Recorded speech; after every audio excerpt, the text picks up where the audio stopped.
This game will be played in Wallace Wade Stadium in Durham, North Carolina. Two programs with some ambition coming into the season, fresh off some really nice 2024 campaigns. We'll start with the road team, the Illinois Fighting Illini, trying to sustain the run of recent success under head coach Brett Bielema.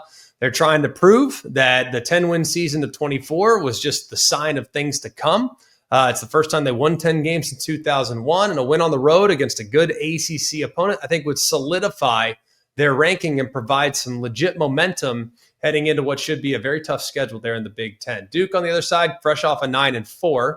If you look at Manny Diaz, the head coach, he's brought in a bunch of high-impact transfers. So there's some real excitement with the Blue Devils, and a win over a ranked Big Ten team would fundamentally kind of alter the narrative surrounding what Duke might be, from being just another good, solid team to a legitimate factor in the ACC title race. So if nothing else, it should be really fun to watch, considering these teams combined for 97 total points in week one.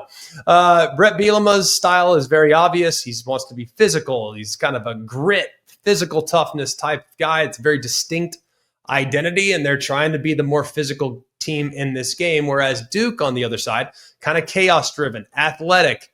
Manny Diaz's defensive style, he wants to create negative plays, tackles for loss, sacks, and then he wants to have a highly entertaining offense led by a brand new quarterback addition. More on him in just a second. We'll start with the quarterback matchup on Illinois' side with Luke Altmaier, very efficient in the opener, 17-21, 217, 3 touchdowns. Things look very good for him. He's played a lot of football.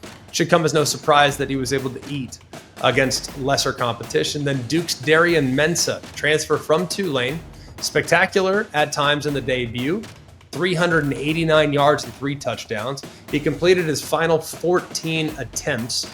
That's the 6th best streak in program history, and became the first Duke quarterback in 15 years to throw for over 300 in his debut. Let's get down to the questions that will decide the outcome. Question number 1, can Illinois stay on schedule and win first down? Look, the running back tandem of Fagan and Laffery can consistently gain 4 or more yards on first down. It'll completely change things for their offensive coordinator, Barry Lunney. Barry Lunney does a great job, and this is a strength-on-strength confrontation. Now, Illinois' offensive line's veteran. They return everybody. And if they can just continue to stay on schedule, that'll be big. Illinois against Western Illinois last week, they were dominant. Went for 226 on the ground, averaged over 7 yards a carry. But on the Duke defensive line, this is a very disruptive group. They had 3 sacks and 10 tackles for loss last week. They have a difference-making defensive tackle in Aaron Hall, who had 11 and a half tackles for loss last year. If their front can create pressure and get Illinois off schedule, forcing them into obvious passing situations, that's when this Duke team can really get going. Question 2, can Duke's pass rush get home? Because if you look at Illinois' protection last week against Western Illinois, there's some red flags. I mean, they kind of struggled with some consistency, and with 5 guys back, didn't think that'd be a problem. They had 3 sacks last week, kind of an alarming number when you look at who they were playing against. Their left tackle, J.C. Davis, been kind of managing some plantar fasciitis, has been in a walking boot leading up to camp.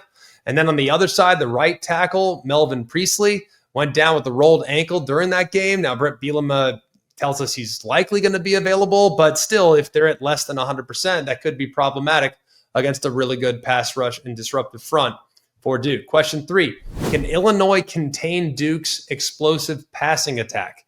If you look at the Harvard transfer at wide receiver, Cooper Barkate, he immediately established himself as like a legitimate target for the Blue Devils. Had 5 for 117, obviously has some chemistry built up with Darian Mensah. Samir Hagens had a couple touchdowns. Andrell Anthony, who's been around football for a while. Keyshawn Brown.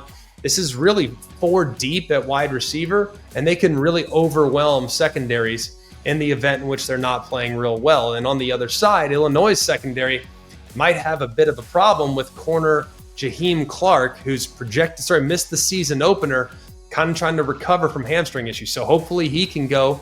But his absence last week was certainly felt because his replacement, Caleb Patterson, he got targeted a bunch and gave up about 65 yards through the air.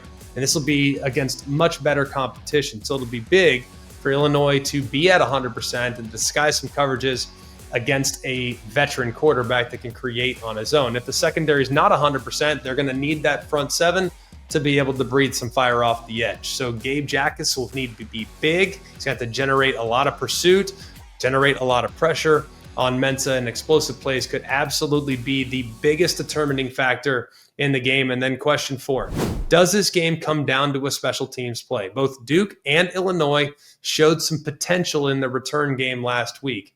Illinois wide receiver Hank Beatty returned a punt 69 yards for a touchdown. Keyshawn Brown for Duke had a 78-yard punt return of his own. That's big. Is the return game going to be a role player in this one? And Illinois missed a kick last week, had it blocked. So that's something worth watching as well. Special teams might actually play a role in this game. Since 2017, the Blue Devils are 1-15 against AP-ranked opponents. The lone win came in 23 against the Clemson Tigers. I think they get their second one. I'll take Duke. The explosive firepower that they have and the disruption they can create with their defensive front gives them the victory at home in what should be a really entertaining environment for that one in Durham, North Carolina.